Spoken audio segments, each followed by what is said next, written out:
দেখতে পাচ্ছি এটা ফেসবুক খুলেছি, ঠিক আছে।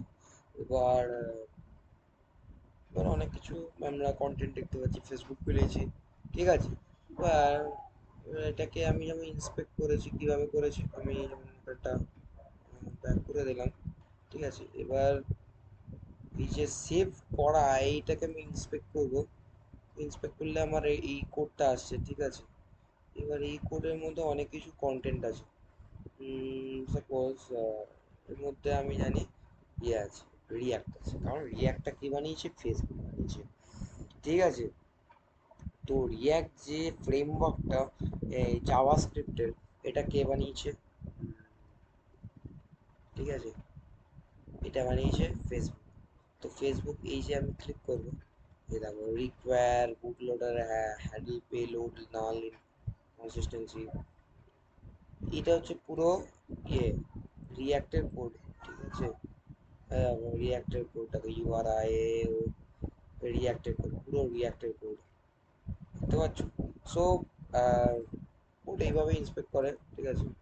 উম, এখানে আমরা লেআউটে যাই, কম্পিউটারে এই দেখো এটা হচ্ছে auto into auto padding border margin styles দেখি, যদি স্ক্রিপ্টে কোনো স্টাইল দেয়নি ফন্ট ফ্যামিলিতে, আমি যদি এটাকে সিলেক্ট না করি, তাহলে আমরা দেখি আমরা আমাদের দেখো কোড চেঞ্জ হয়ে যাচ্ছে, ঠিক আছে। আহ, এবার আমরা যদি ফন্ট ফ্যামিলিকে ক্লিক করি, দেখো মানে আমরা কোড চেঞ্জ করে দিচ্ছি, ঠিক আছে। It's quite interesting. এবার ধরুন আমি এই ব্যাকগ্রাউন্ড কালারটা যেমন ওয়্যার ওয়েব ওয়াশ ছিল, এবার সেটাকে বন্ধ করে দিলাম, কোনো একটা কালার আসবে, ঠিক আছে। এবার আবার দিলাম, এবার দেখো এটা কেমন ওয়েব ওয়াশের একটা কালার আসছে, ওভার স্ক্রল বিহেভিয়ার বললে কেমন আসতে পারে দেখি, ঠিক আছে। এটা একটা ইম্প্যাক্ট দেয়নি। ফন্ট ফ্যামিলি ফন্ট সাইজটা আমি যদি বন্ধ করে দিই, ঠিক আছে। তাহলে আবার যখন করি টেস ভেরি লেস চেঞ্জ, ওকে। বডিতে যদি ব্ল্যাক বন্ধ করে দিই, ব্ল্যাকটা অন করি, there is no much height direction। আমাকে এমন একটা জিনিস সিলেক্ট করতে হবে যেটা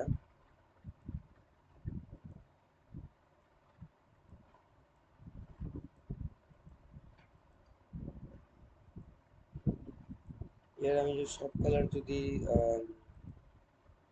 কাটতে থাকি, তাহলে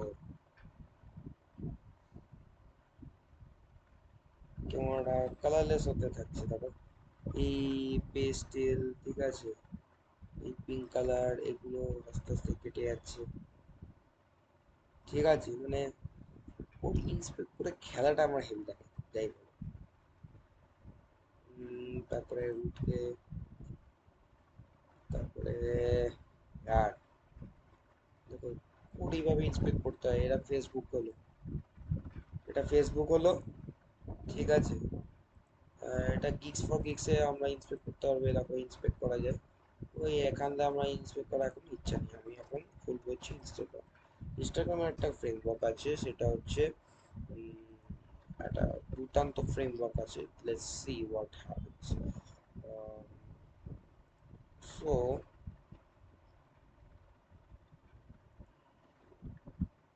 আমি যদি এটাকে ইন্সপেক্ট করি, ফেসবুক, আর এখানে অনেকগুলো কোড ভরা আছে, কোডটা দেখতে হবে। কোডটা দেখলে আমার এখানে এই যে সিএসএস প্রপার্টিগুলো এখানে আছে, ঠিক আছে, there is no problem. CSS property এখানে আছে, আর হচ্ছে কি বলে, ক্লিক করছি, দেখো ডিভ প্রপার্টিটা পুরো পেজ নিচ্ছে, এই ডিভটাও পুরো পুরো পেজ নিচ্ছে। there's a lot of difference, দেখো এখানে কত কিছু ফিচার দেওয়া ব্যাকগ্রাউন্ডে ও সেই, মানে খুব এইভাবে দেখতে হবে যে পেজটা কিভাবে তৈরি হলো সেটা এইখান দিয়ে দেখা যাবে। এবার স্ক্রিপ্ট টাইপ যে অ্যাপ্লিকেশন এবং প্রসেসের মধ্যে স্ক্রিপ্টের মধ্যে কি লেখা আছে, স্ক্রিপ্টের মধ্যে সব এই যে লেখা আছে, এই দেখো এর মতো রিয়াক্টের কোড লেখা আছে। সো কোড দেখো কোনো ব্যাপার না, আমরা জাভাস্ক্রিপ্ট জিনিসটাকে আরো সুন্দর করতে পারি, রিয়াক্ট দিয়ে আরো ইজিলি হয়ে যায় actually. But HTML CSS JavaScript যদি আমরা খুব ভালোভাবে শিখি, then obviously we can, you know, মানে আমরা সেই লেভেলটাকে ছুতে পারি। এই দেখো ওর মধ্যে কত কোড আছে, মেটা ডেটা, পিং পড, এ ও, কত কোড, একই সে, there is no difference, but ঠিক আছে। সো এইভাবে কোডগুলোকে ইন্সপেক্ট করতে হয়, ঠিক আছে।